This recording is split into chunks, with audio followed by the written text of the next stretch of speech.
का जीवन ही शास्त्र बन जाएगा, शास्त्र की जरूरत अलग से नहीं पड़ेगी। हाँ, जब प्रेम हो जाएगा तब जीवन शास्त्र हो जाता है, उसका आचरण ही शास्त्र बन जाता है। महाराज जैसे हमारे महाराज जी का था, तो क्या क्या नहीं करना चाहिए जिसको भगवान की भक्ति के रास्ते में आना है। हाँ, स्त्री धन नास्तिक वैर चरित्रम न श्रवणीयम। बोले 4 लोगों की चर्चा नहीं सुननी चाहिए। अपने ना श्रवणीयम लिखा है, ना कथनीयम तो लिखा ही नहीं। हाँ, जो इनकी चर्चा करता है उसके तो अभी भक्ति में प्रवेश नहीं है, एडमिशन नहीं। हाँ, किसकी किसकी? बोले अगर पुरुष साधक है तो स्त्री की चर्चा, और स्त्री साधक है तो पुरुष की चर्चा।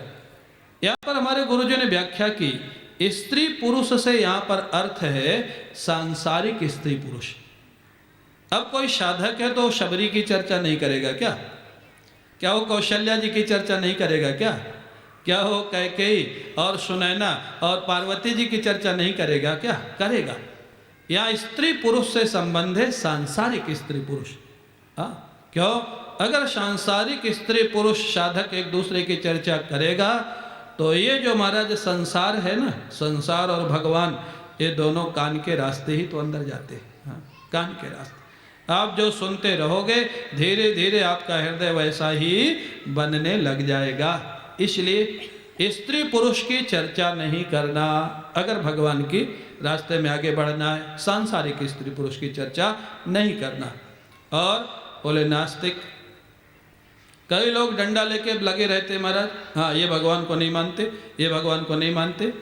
भगवान ने क्या तुमको ठेका दिया कि तुम उनको मनाओ कि मेरे को माने?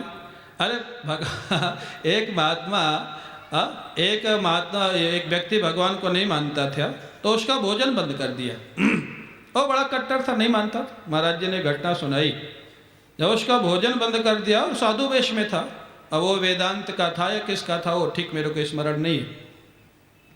बोले 3 दिन उसका भोजन नहीं दिया गया तो आकाशवाणी हुई, भगवान ने आकाशवाणी की। अरे बोले संत लोगों, इसको जन्म मेरे व्यवस्था के द्वारा हुआ, इसका शरीर बड़ा मैंने किया, इतने दिन भोजन मैंने दिया, और तुम लोग संत होकर के, सज्जन व्यक्ति होकर के एक दिन इसको भोजन नहीं दे सकते हो? हमारे गुरुजी तो कहते थे कि नास्तिक कोई होता ही नहीं है, अपना मन को खराब क्यों करते हो?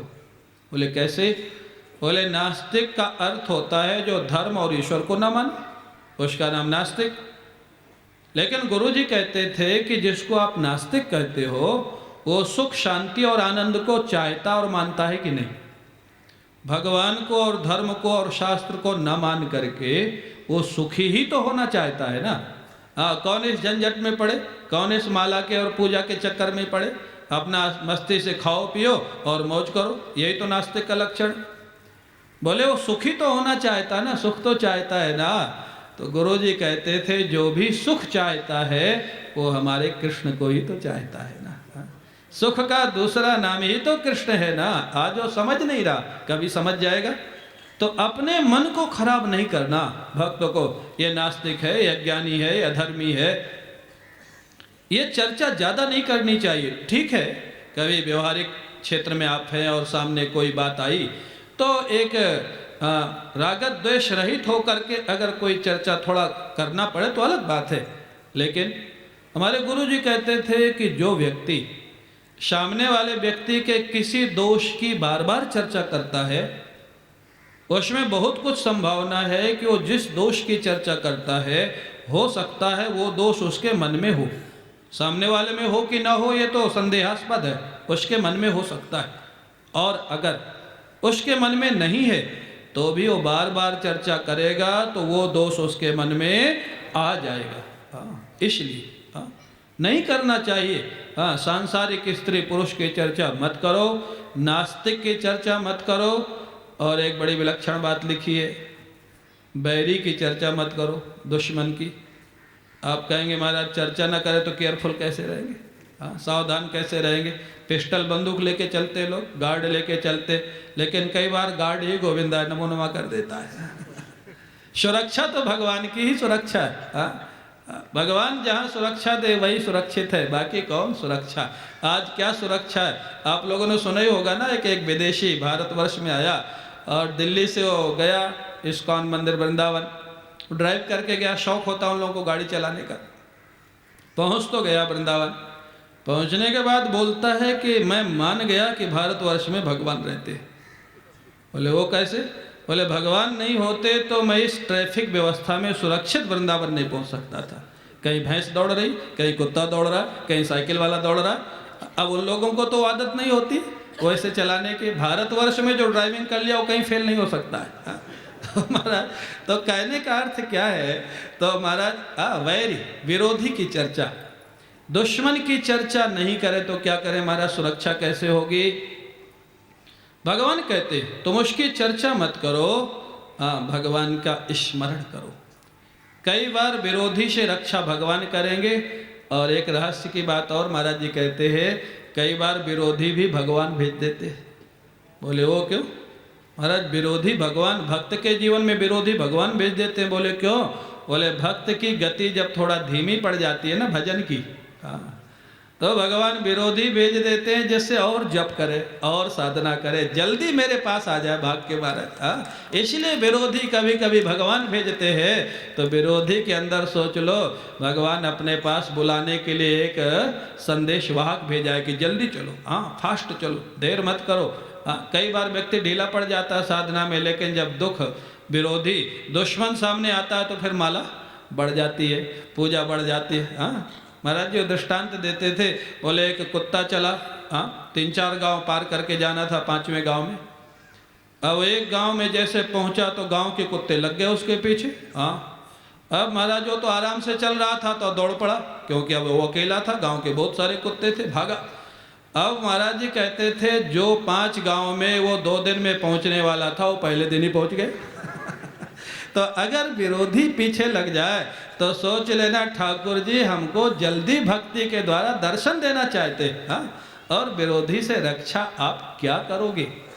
आज कौन सुरक्षित है? कौन अपने को सुरक्षित मान सकता है? भले आप 10-10 गार्ड अपने पास रख लो, अगर ईश्वरीय सुरक्षा आपके पास नहीं है तो कोई सुरक्षा आपके पास नहीं। और ईश्वर चाहे तो महाराज कुछ नहीं हो सकता है। हाँ आप देखते हैं भूकंप में कितने लोग दब के मर जाते। 3 दिन के बाद एक बच्ची निकली थी जीवित। हाँ गुजरात में जब भूकंप आया, भगवान चाहे तो सब जगह बचा सकते। प्रहलाद को बचाया, भक्तों को बचाया, आपको हमको बचाते हैं। तो इसलिए बैरी की चिंता मत करो और बैरी की चिंता चर्चा मत करो। बोले क्यों? बोले ज़्यादा चर्चा करोगे ना तो जो तुम्हारे हृदय में ठाकुर को बैठना चाहिए उस हृदय में बैरी बैठ जाएगा। हाँ दुश्मन बैठ जाएगा।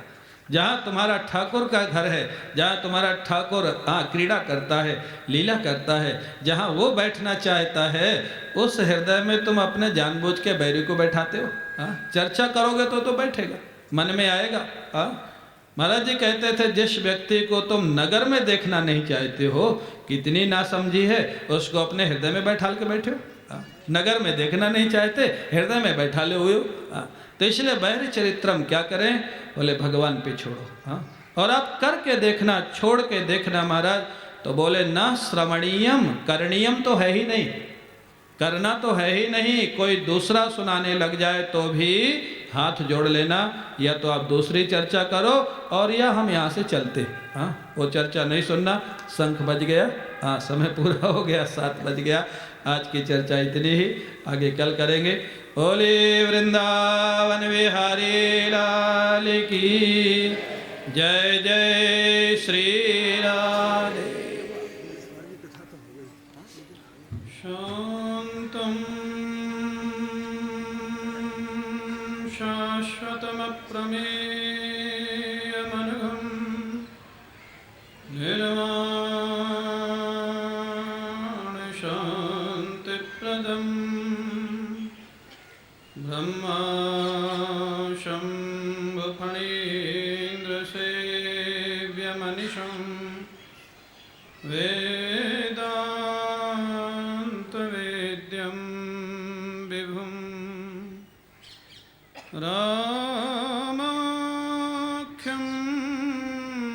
जगदीश्वरं सुरगुरुं मायामनुष्यं हरिं वन्देऽहं करुणाकरं रघुवरं भूपालचूडामणिं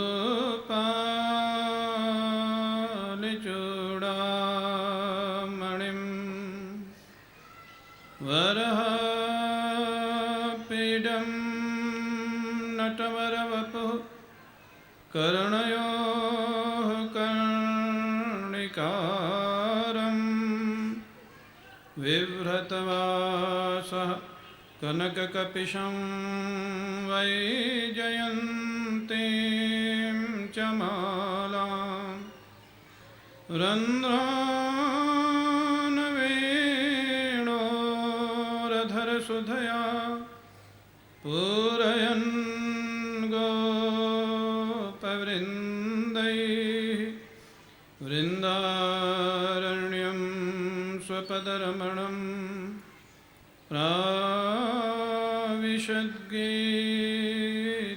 प्राविशद्गीतकीर्तिः सच्चिदानन्दरूपाय विश्वोत्पत्त्यादिहेतवे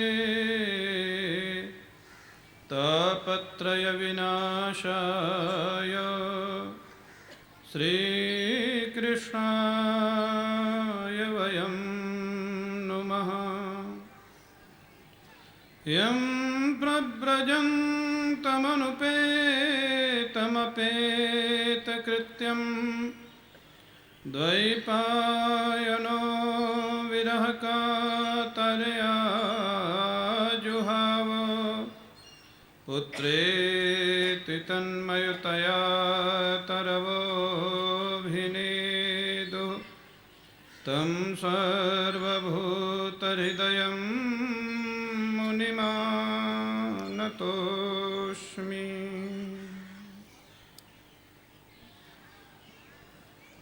श्रीराम जय राम जय जय राम।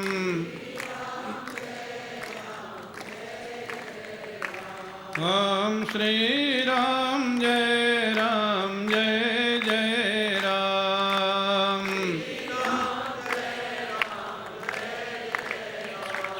ओम श्री राम जय जय राम।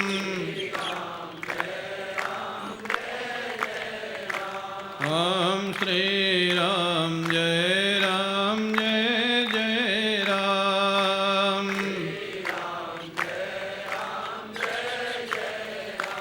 ओम श्री राम जय जय राम।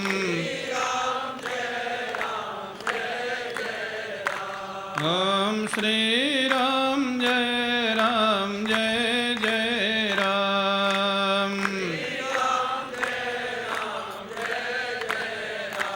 ओम श्री राम जय जय राम। ओम श्री राम जय जय राम।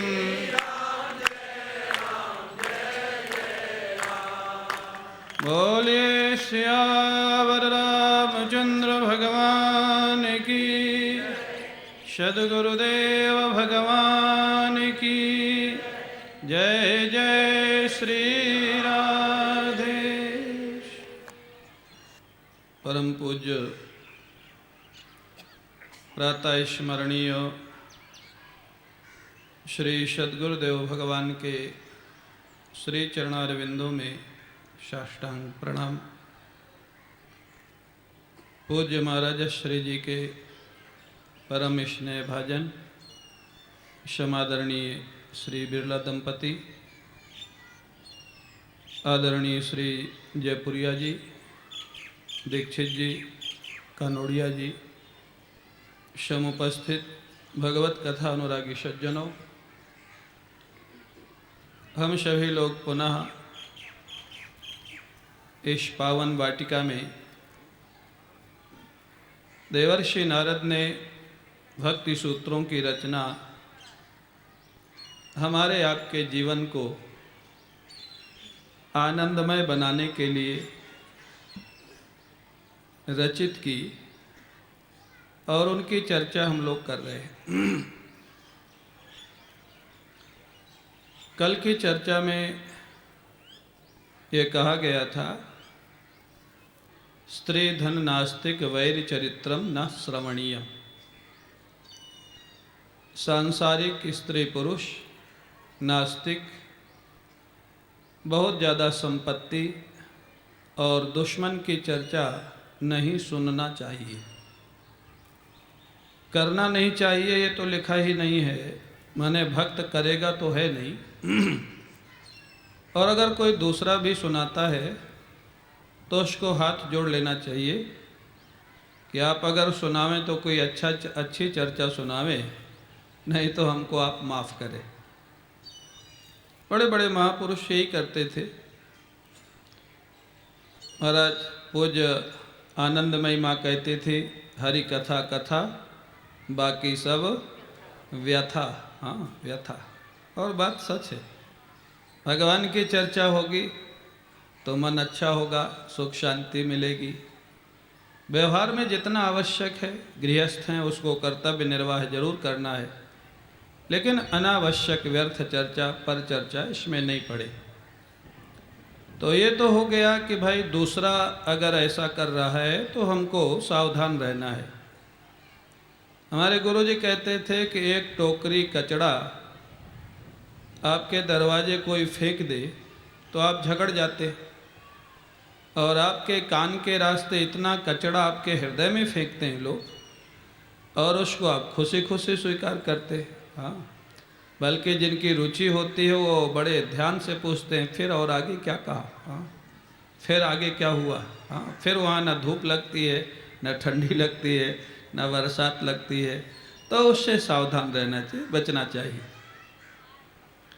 बोले महाराज अपने को स्वयं क्या करना है, ये तो बाहरी व्यवहार से सावधानी हो गई भक्त के लिए। अंतर व्यवहार में, अंतर जगत में हमको क्या सावधानी रखनी है। अगले सूत्र में देवर्षि नारद कहते हैं, अभिमान दंभादिकम त्याज्यम। अभिमान, दंभ, काम, क्रोध, लोभ आदि में सब आ गए। जितने दोष हैं ये त्याज्य हैं। त्याज्य है माने त्यागने योग्य हैं। हाँ, ये रखने योग्य नहीं है, त्यागने योग्य है। अगर अपनी सामर्थ्य है तो जहाँ तक हो सके, कुछ में तो सामर्थ्य है, अभिमान न करें, ये प्रयास किया जा सकता है। हाँ, विद्या का अभिमान, बुद्धि का अभिमान, अपनी संपत्ति का अभिमान, प्रतिष्ठा का अभिमान, पद का अभिमान, बहुत सारे अभिमान होते हैं। अगर ये समझ में आने लग जाए कि ये ईश्वर कृपा से मिला है और जब तक कृपा है तब तक है। एक बहुत अच्छे गायक है बम्बई में और बड़े भले व्यक्ति हैं, कोई उनका प्रारब्ध था तो उनसे जो जेलस रखता था वो उनको दूध में मिला के कुछ दे दिया, उनका गला खराब हो गया। इतने अच्छे संगीत के जानकार हैं, लेकिन अब गला ही काम नहीं कर रहा है, अब कुछ नहीं कर सकते। हाँ, नॉर्मल में भी वो बहुत जोर लगा के बोलते।